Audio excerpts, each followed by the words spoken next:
Et lorsqu'ils vont être intégrés dans l'ARN ou dans l'ADN, il y a deux phosphates qui partent pour laisser un seul phosphate. Et vous connaissez par cœur l'ADN, les bases azotées de l'ADN, c'est un phosphate, un sucre et une base azotée.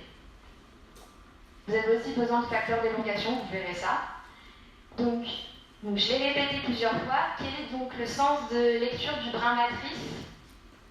Si vous pouvez répondre. Ouais. Et donc le sens de synthèse de l'ARN?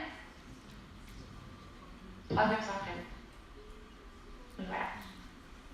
Donc ça, c'est hyper important, ça va. À comprendre surtout. Donc voilà, pendant la transcription, du coup, on a un ajout successif de nucléotides complémentaires, comme je vous ai expliqué, et du coup, on obtient un ARN, et qui, du coup, a exactement la même séquence, sauf que les T sont des U, que le brin sens. Donc je vous ai dit, c'est le brin antisens qui est lu, et forcément, vu que c'est complémentaire au brin antisens, c'est exactement la même séquence que le brin sens. Et ça, c'est vraiment hyper important à savoir, sinon vous allez mélanger toute l'année. Donc la terminaison de la transcription, pareil, il y a des facteurs qui arrivent. On obtient donc un ARN pré-messager. Donc comme je vous ai dit, vous avez plein de types d'ARN. L'ARN M, c'est ARN messager, mais directement après la transcription, on n'a pas d'ARN messager, mais d'ARN pré-messager. Vous verrez pourquoi. Donc ensuite, on a la maturation. Donc comme je vous ai dit, on obtient un ARN pré-messager. Et ce n'est pas celui-là qui va être utilisé pour obtenir la protéine. Donc ce n'est pas l'ARN pré-messager qui va être traduit directement, qui va sortir de la cellule pour être traduit. Avant, on a une étape de maturation qui permet de passer de l'ARN pré-messager à l'ARN messager mature. Donc là, vous avez toutes les étapes indispensables. Donc c'est l'épissage, par exemple. Donc l'épissage, ça consiste à enlever tous les introns. Donc comme je vous ai dit, dans un gène, vous avez des exons et des introns. Les introns sont enlevés à partir de l'ARN pré-messager pour obtenir l'ARN messager. Vous verrez tout le mécanisme. On a aussi l'ajout d'une coiffe en 5'. Vous verrez ce que c'est. En 5', devant votre ARN pré-messager, vous allez avoir une coiffe. Donc vous verrez ce que c'est. Et à la fin, on rajoute une queue poly-A. Donc plein de A qui se terminent en 3'. Tout ça, ça permet de protéger votre ARN messager final afin de sortir de la cellule. Il y a aussi plein de protéines qui se déposent sur l'ARN messager. Donc comme je vous ai dit, l'épissage, c'est l'excision des introns. Et hyper important, c'est seulement chez les eucaryotes. Parce que comme je vous l'ai dit, donc chez la bactérie, les prokaryotes, il n'y a pas de noyau. Du coup, on n'a pas besoin de sortir de la cellule et on n'a pas non plus de phénomène de maturation. Donc l'épissage, c'est seulement chez les eucaryotes. Et l'épissage est réalisé par le spliceosome, on ne va pas rentrer dans le détail, mais le spliceosome est constitué de protéines et d'ARN SN. Les ARN SN, c'est des types d'ARN, c'est des petits ARN nucléaires, vous verrez ce que c'est.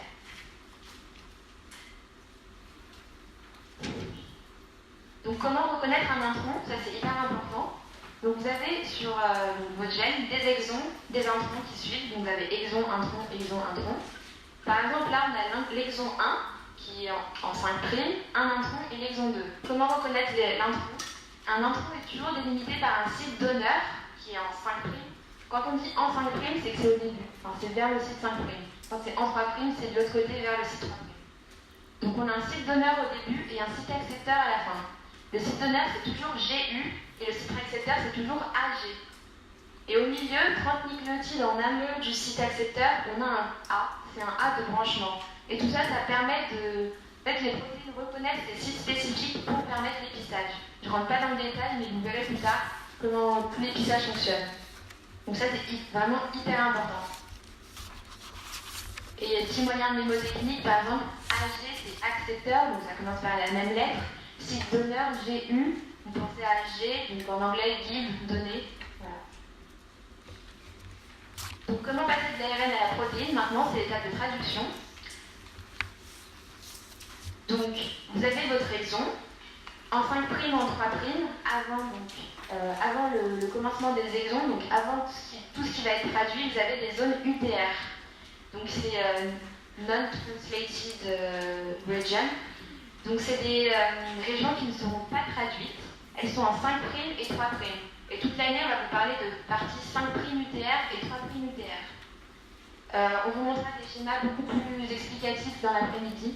En gros, vous avez, comme je vous le répète, dans votre ARN messager mature, que des exons, tous les introns ont été excisés, votre cap en 5', à la fin vous avez votre poly A en 3', et juste avant donc, le commencement des exons, donc juste avant ce qui va être traduit, vous avez une partie 5', et juste à la fin de ce qui est traduit, vous avez une partie 3'.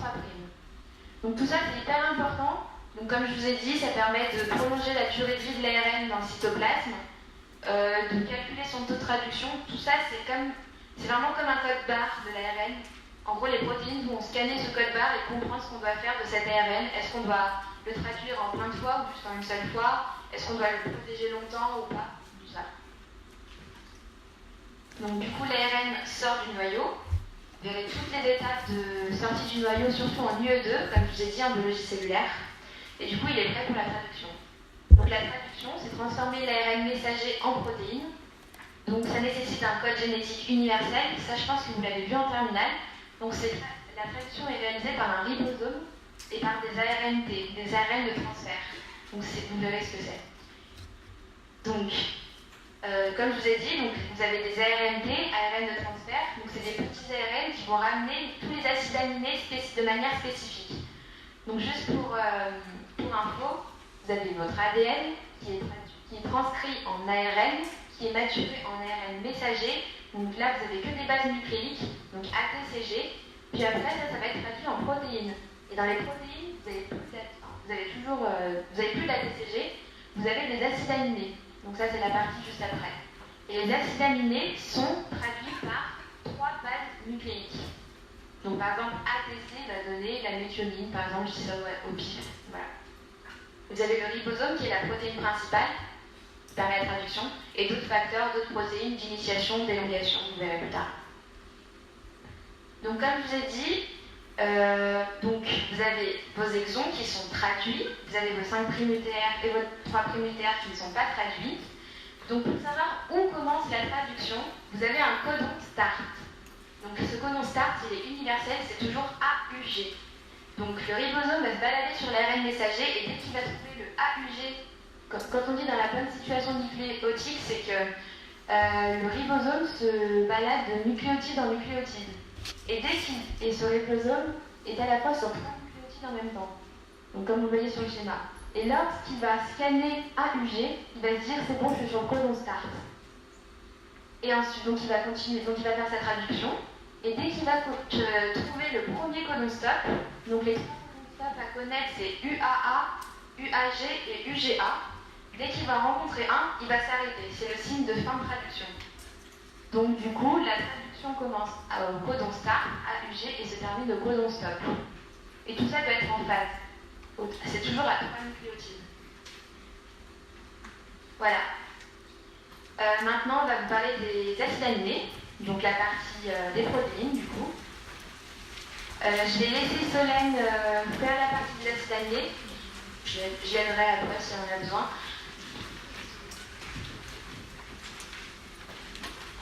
Donc voilà, moi je m'appelle Solène et donc la partie sur les acides aminés, elle est faite par le professeur Morelan. Et pour un petit conseil, prenez des notes de tout ce qui n'est pas dit sur le diapo.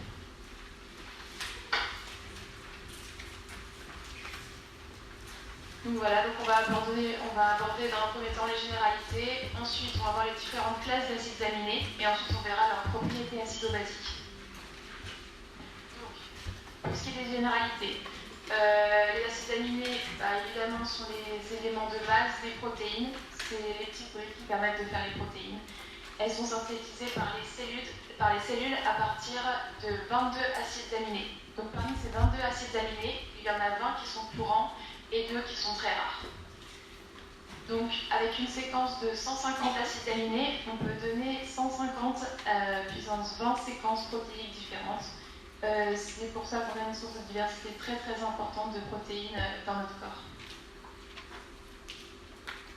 Alors, chaque acide alpha-aminé possède un groupement amine primaire, donc c'est le NH2. Ensuite, il y a aussi un groupement acide carboxylique, donc c'est le groupement COOH. Et puis, il possède ce qu'on appelle un radical, une chaîne latérale, qui est notée R. Donc, la masse moléculaire moyenne des acides aminés est de 110 daltons. Le plus petit, c'est la glycine, 57 daltons, et le plus gros, c'est le tryptophane, 186 daltons. Donc il existe aussi des acides bêta, gamma aminés qui dépendent du carbone sur lequel est fixé le groupement amide, NH2. Donc par exemple, si le NH2 est sur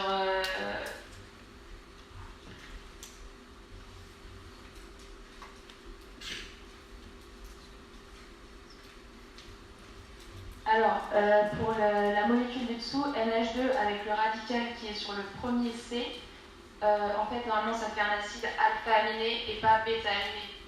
Une petite erreur sur le diapo.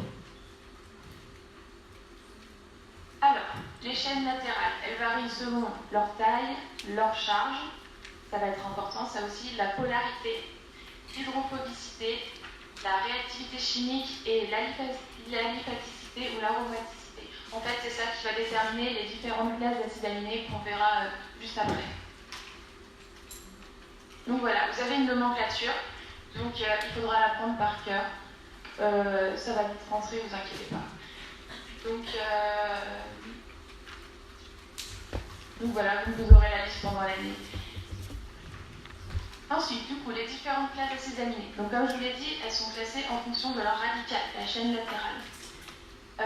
Donc on va voir les acides aminés à radical apolaire, donc hydrophobe, ça veut dire la même chose. Donc voilà, vous avez la glycine, la lanine, la valine, la leucine, l'isoleucine, la méthionine, la proline, la phénylalanine et le tryptophane. Vous avez les acides aminés à radical polaire non chargés, donc par définition hydrophiles. Vous avez les acides aminés à radical polaire basique chargés positivement et les acides aminés à radical polaire acide chargés négativement. Donc, pour ce qui est des acides aminés à chaîne aliphatique et du coup à radical apolaire, vous avez du coup la glycine. Donc c'est le seul acide aminé qui n'a pas de carbone asymétrique. Bon, selon les livres, elle est apolaire. Il y en a certains qui disent qu'elle est polaire, mais dans le cours du professeur Morillard, c'est apolaire. Et la glycine est présente en grande quantité dans tout ce qui est protéines musculaires. Quand on dit une chaîne aliphatique, en fait, ça veut dire qu'elle est non cyclique. Voilà, pour info. Ensuite, vous avez l'alanine, qui, elle, comporte un groupement méthyle à la place du H, ou alors c'est la glycine, vous avez l'hydrogène, et pour l'alanine, vous avez un groupement méthyle CH3. Ensuite, pour les acides aminés à chaîne aliphatique ramifiée avec un radical apolaire, donc vous avez la valine. Donc je pense que vous le remarquez en regardant les schémas des molécules, elles sont synthétisées dans un ordre en fait. Tout d'abord, regardez, vous avez la glycine où on mettait un H, ensuite on a à la place du H on a mis un CH3 pour la lanine. Ensuite pour la valine, vous voyez qu'on a encore rajouté des atomes. Pareil pour la leucine et pareil encore pour l'isoleucine. Les chaînes se rallongent, d'accord. Ensuite, alors pour la valine, vous avez ce qu'on appelle un groupement isopropyl, CH, CH3, CH3. Pour la leucine, vous avez un groupement isobutyl, CH2, CH, CH3, CH3. Et ensuite pour l'isoleucine, c'est un groupement butyl secondaire. Donc c'est aussi important à connaître ça. Et ensuite l'isoleucine, on peut remarquer qu'elle a 2 carbones asymétriques. Alors, ensuite, on a le cas d'un acide aminé qui est à azote intracyclique et avec un radical apolaire, c'est la proline. Donc là, le carbone alpha est inclus dans le cycle. Je pense que vous pouvez le voir. C'est celui-là. Donc le carbone alpha est inclus dans le cycle. C'est une fonction amine secondaire cyclique et on appelle ça un noyau pyrrole. D'accord ? Alors la proline, elle peut subir une modification qu'on appelle l'hydroxylation et elle est hydroxylée par une enzyme qu'on appelle la proline hydroxylase et ensuite ça forme l'hydroxyproline. L'hydroxyproline, on la retrouve en grande quantité dans tout ce qui est collagène et elle est vraiment très importante pour la stabilité de nos collagènes. La proline hydroxylase, donc l'enzyme qui sert à l'hydroxylation de la proline, elle utilise comme coenzyme ce qu'on appelle l'acide ascorbique. Et l'acide ascorbique, en fait, tout simplement, c'est la vitamine C. Donc, si on a un déficit en vitamine C, on a du coup un problème avec l'action de l'enzyme proline hydroxylase. Donc, on aura un problème d'hydroxylation, et du coup, on aura par conséquent une déstabilisation des fibres de collagène. Et en pathologie, cela donnera ce qu'on appelle un scorbut. Ensuite, pour ce qui est des acides aminés à noyau aromatique, donc eux, ils peuvent, donc comme vous le voyez, il y en a qui sont à radical polaire et d'autres apolaires. Donc apolaire, on a tout ce qui est phénylalanine, tryptophane, et à radical polaire, vous avez la tyrosine. Donc, la phénylalanine, important, c'est un acide aminé qui absorbe dans l'UV à 257 nanomètres. Ce sont des valeurs à connaître. Elle a ce qu'on appelle un noyau benzène, ce que vous voyez en rouge, encadré en rouge. Ensuite, pour ce qui est du tryptophane, lui, il est apolaire, il absorbe dans l'UV, lui, à 280 nanomètres, c'est assez précis, mais à apprendre aussi. Il a ce qu'on appelle un noyau indole. Donc, comme vous voyez, il a l'association d'un noyau benzène et pyrrole. C'est ce qu'on appelle un noyau indole. Et ensuite, pour finir, vous avez la tyrosine. Elle est polaire, elle absorbe à 275 nanomètres et elle a ce qu'on appelle un noyau phénol. Pour ce qui est de la phénylalanine, elle a aussi une modification post-traductionnelle, donc ce qui se fait après la traduction. Elle peut être hydroxylée par une enzyme qu'on appelle la phénylalanine hydroxylase. Et en fait, elle forme la tyrosine. Donc de la phénylalanine, on peut arriver à la tyrosine. L'hydroxylation, en fait, c'est l'ajout de ce groupement OH, en fait. Donc voilà, donc ici, la phénylalanine, on n'a pas. Et à la tyrosine, hop, on en a rajouté un. Et ça donne la tyrosine. La tyrosine, ensuite, elle peut encore être transformée par une phénylalanine hydroxylase ou tyrosine hydroxylase. Elle a les deux noms. Et elle peut former tout ce qui est le précurseur des hormones thyroïdiennes, des catécholamines, et elle peut former aussi le précurseur de la mélanine. Donc un petit point pathologie, dans la phénylcétonurie, donc c'est une maladie qui est dépistée dès la naissance en France, on a une mutation de l'enzyme phénylalanine hydroxylase. Et du coup, elle fonctionne très mal, et ce qui fait qu'on a une accumulation de phénylalanine qui ne peut pas se transformer en tyrosine. Donc on a trop de phénylalanine et pas assez de tyrosine. Et du coup, passer le catécholamine et tout ce qui entraîne l'hydroxylation de la tyrosine. Ensuite, la tyrosine peut aussi être sulfatée. Donc la sulfatation, en fait, c'est aussi une modification post-traductionnelle qui consiste en l'ajout d'un groupement SO2,4 au niveau du noyau phénol par une enzyme qu'on appelle la tyrosine sulfotransférase.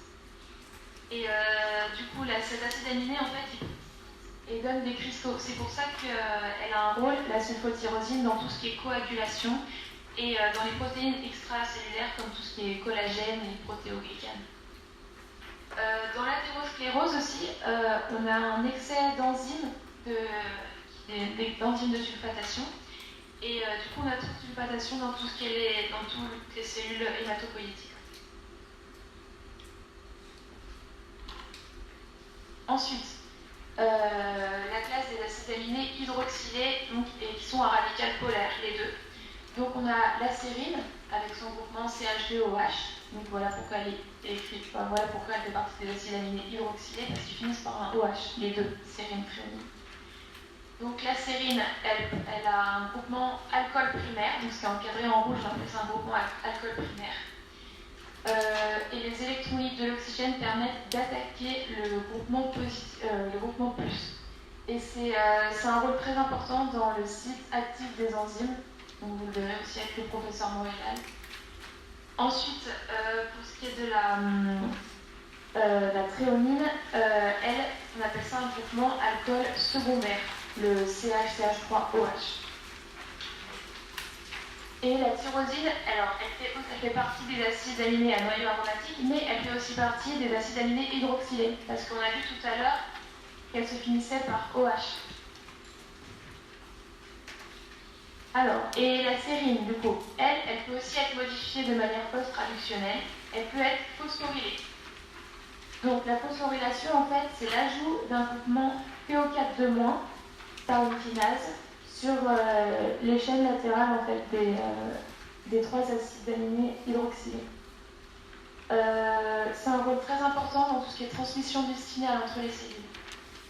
Par exemple, dans la maladie d'Alzheimer, il y en a une protéine qu'on appelle la protéine Tau, et ben elle est trop phosphorylée. La sérine, elle peut aussi être oglycosylée. Alors la oglycosylation est aussi une modification post-inductionnelle. Elle consiste en l'ajout d'un ose, c'est un sucre en fait, sur l'oxygène du radical de la sérine et de la tréonine. Et ça aussi, c'est un rôle dans la signalisation moléculaire dans la cellule. Par exemple, dans les cancers, c'est le cas des mucines qui servent de bouclier en fait, contre les cancers. Ensuite, vous avez la classe des acides aminés qui contiennent du soufre. Alors, ils peuvent être un radical polaire ou apolaire. Donc, on a par exemple la cystéine, qui elle est polaire. Elle a une fonction thiol primaire. Donc, CH2SH. C'est ce qu'on appelle thiol primaire. La cystéine, elle peut donner des dimères par oxydation. Donc, ça veut dire qu'elles se mettent par deux et elles forment un pont disulfure. Et du coup, ce dimère s'appelle la cystine. Les ponts disulfures peuvent être soit interbrins, soit intrabrins. Donc la cystine, donc les dimères de cystéine, se retrouvent beaucoup dans les cachexie dus au cancer. La cystine, elle a comme cas particulier d'être insoluble dans l'urine. C'est pour ça qu'elle forme des cristaux, qu'elle peut former des calculs, et du coup qu'elle peut provoquer des lithiases urinaires par cystinurie. Ensuite, vous avez la méthionine, donc elle a une fonction thiol substituée par un méthyle. Donc vous voyez, elle a CH2, CH2S, et là, à la place du H de la cystéine, elle a un CH3. Donc c'est ça, en fait, le groupement méthyle. C'est très souvent le premier acide aminé de la séquence primaire des protéines. Donc quand vous verrez les premières séquences des protéines, les premiers acides aminés, généralement, c'est une méthionine. Et elle, par contre, elle est apolaire. Ensuite, vous avez la classe des diacides aminés, avec radical polaire chargé négativement. Donc vous avez l'acide aspartique, qui lui contient 2 fonctions carboxyliques, du coup. Et c'est pour ça qu'on les appelle les diacides. Ils ont CO, vous avez le CO- qui est en fait comme un COH, vous avez le CO- du radical en fait. Donc c'est un diacide. Et l'acide glutamique, la même chose, il a 2 groupements carboxyliques, 2 fonctions carboxyliques.